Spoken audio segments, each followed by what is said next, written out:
Ladi Ki Ya Ted, daughter of the Laguna Pueblo chief, a Keres-speaking people occupying the semi-arid plateau of New Mexico near Albuquerque, was photographed around 1905 wearing the kawaik, a ceremonial outfit consisting of a woven manta, an ornamented belt, and beaded necklaces. The scene was captured by ethnographic campaigns of the period, showing the garments in use during dances, rites of passage, and community gatherings. Despite federal assimilation pressures, the Pueblo preserved these symbols, passing them from parents to children. The photograph taken in 1908 by Roland Reed shows a woman of the Ojibway Nation on the White Earth Reservation. The scene reveals the wool blanket, beaded necklaces, and the outline of a grove beside Lake Superior, markers of seasonal adaptation and exchanges with colonial trading posts of the time. The figure's steady gaze, along with everyday utensils arranged in the background, highlights practices of cultural resistance amid increasing government pressure. The photograph made by Carl Wernz in 1900, at the turn of the century, shows two Hopi children in Shungapavi, Arizona, leaning on an adobe window. From the shaded interior, they watch the courtyard, an indication of the agricultural life that safeguarded ancestral rights under U.S. pressure. The framing emphasizes the moment they gather at the opening, contrasting domestic space with the outside world. In the 1878 photograph, a Cheyenne woman appears, a member of a Great Plains people then facing forced relocations and division into northern and southern branches. The scene occurred at Fort Kiowa, Montana, a fort built after the 1876 Sioux War to support military patrols and oversee peace negotiations with indigenous peoples. The photograph shows Carlotta Chiwiwi and her daughters, Maria and Felicita Tura, members of Isleta Pueblo in New Mexico.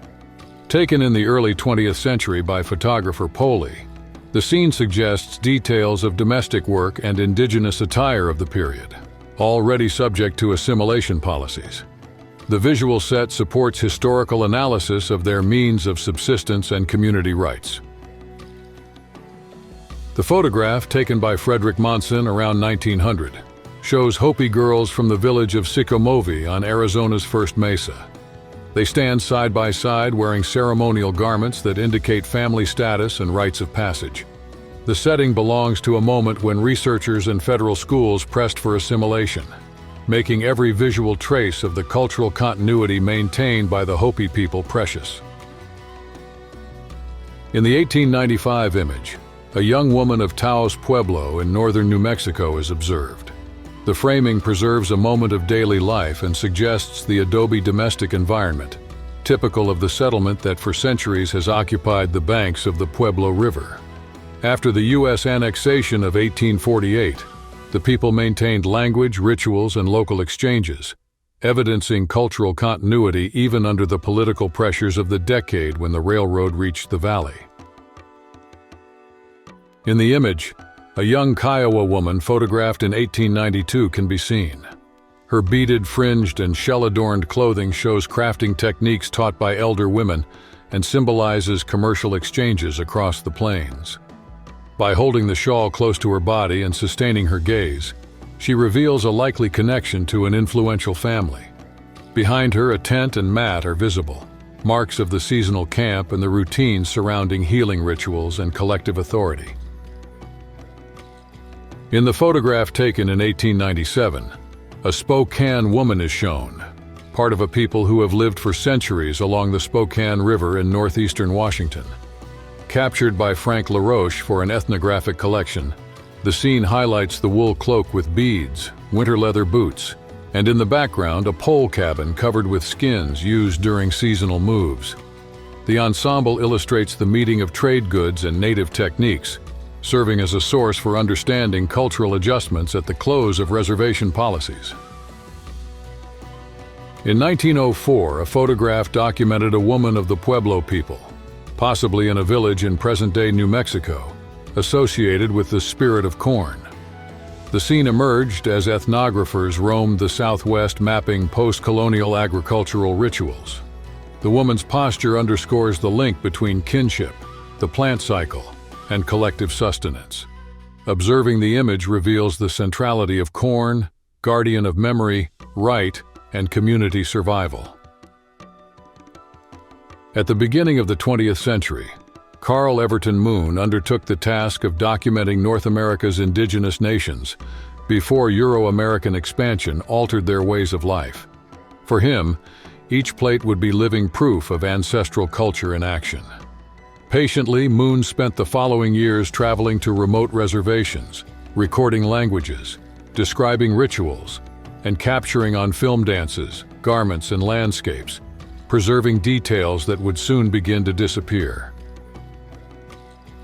Around 1890, a dry plate photograph captures a woman of Taos Pueblo, present in northern New Mexico since before Spanish colonization. One sees the wool manta, leather sandals, and turquoise earrings, signs of trade relations with Hispanic neighbors.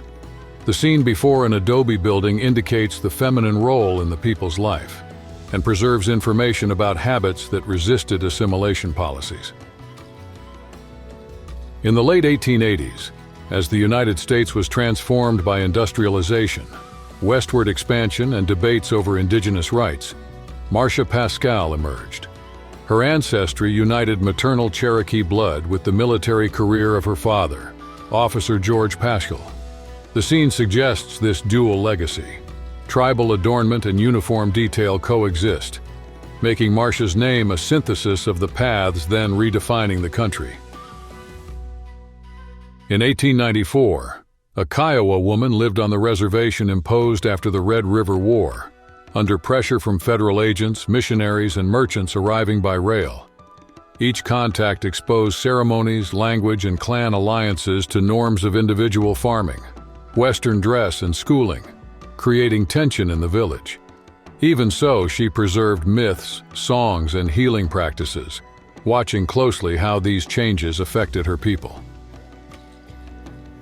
In 1900, a photograph shows a young Native American woman in ceremonial dress, captured when federal assimilation policy was pressuring indigenous peoples. Beads, feathers, and belts signal clan, hunting feats, and spiritual ties, preserving oral knowledge. The scene reveals not only a stage of U.S. industrial expansion, but also the continuity of Native nations in the face of acculturation schools and forced relocations. In 1899, Frank Reinhardt captured on a photographic plate a decisive moment. Hattie Tom, a young Apache present at the Trans-Mississippi Exposition in Omaha, sits before the camera. The framing highlights garments and ornaments that affirm identity at a time when federal schools and reservations insisted on assimilation. In Hattie's gaze, one sees cultural persistence in the face of U.S. expansion. Elsie Vance Cheswin draws attention because she symbolizes the long history of the Chiricahua at the start of the 20th century. Born when Apache prisoners of war still lived at Fort Sill, Oklahoma, her life was marked by forced displacement and the later move to Mescalero territory in 1913. The Chiricahua, a branch of the Apache, had for centuries occupied the mountains of Arizona and New Mexico, resisting military expansion and assimilation policies. In 1886, when traveling shows crossed cities and stirred popular curiosity, Lizzie Longwolf stood out in Buffalo Bill's show. Each act brought the public seldom told historical narratives about indigenous peoples. In the image, Longwolf is seen on stage, mediating between arena and audience the material symbols of her community, displayed almost solely in that entertainment circuit. In 1895, a photographer triggered the camera before a young Hopi woman. In the brief instant of exposure, her rolled hairstyle, woven manta, and shell necklace revealed an agricultural society on the Arizona mesas, confronting rail lines and assimilation schools. The negative shows clan signs, life stage, and spiritual ties linked to the kiva, along with a corn calendar. Every detail preserves inherited memories, indicating how the group maintained ancient practices under external pressure. In 1899, under federal policies restraining indigenous peoples, Frank Reinhardt's camera fixed a moment of collective memory and identity. The photograph of Hattie Tom, Chiricahua Apache. Every line of her face and the minutiae of her ceremonial dress evoke stories from elders to youth. Her calm posture reveals strength in preserving roots, while the combination of necklaces, shells, and fringes points to the social and spiritual web of the Chiricahua Apache. In 1886, U.S. Army photographers captured Isabel Perico and Chiricahua Apache, as a prisoner of war at Fort Marion. The scene coincides with Geronimo's surrender and the policy of deporting clans to Florida, far from their Arizona homeland in the arid Southwest. Isabel's gaze reflects the pressures of colonial expansion, which restricted indigenous lifeways and intensified cultural clash. Produced in the early 1900s, the image presents Alice, an indigenous woman whose tribal affiliation remains uncertain. Visible objects, a beaded necklace, a commercial wool shawl, and a long braid, suggest ties to the Cayuse, Walla Walla, or Umatilla peoples of the Columbia Plateau. In the background, the wooden wall indicates missionary presence and prevailing assimilation policies. The elements combine traces of tradition and colonial pressures, illuminating the cultural legacy carried by Alice. In 1885, the photographer captured the image of a young Comanche woman. She appears with strong features, wearing a beaded and fringed garment that evokes the trade networks of the Southern Plains.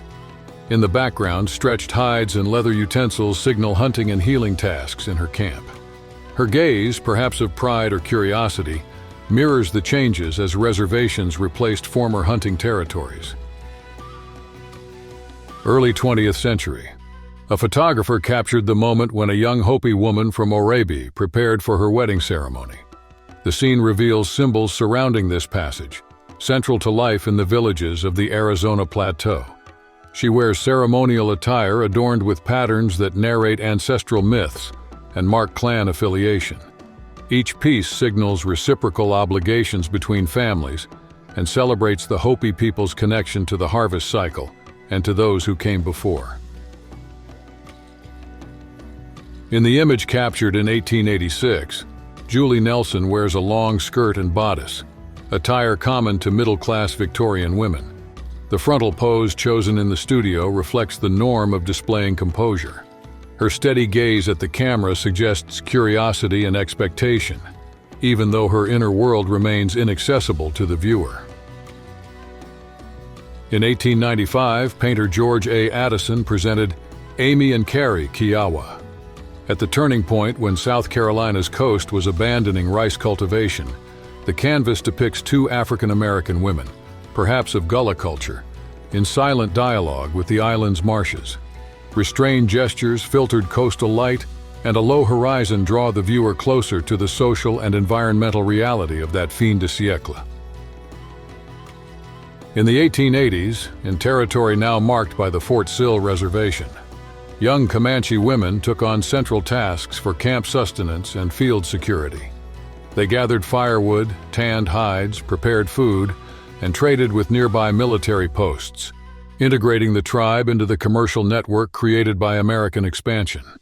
At the same time, they led initiation rituals, sacred songs, and the oral transmission of hunting cycles, ensuring that children learned language and ancestral myths. Their collective action illustrated the Comanche society's adaptation to the political and economic pressures of that period.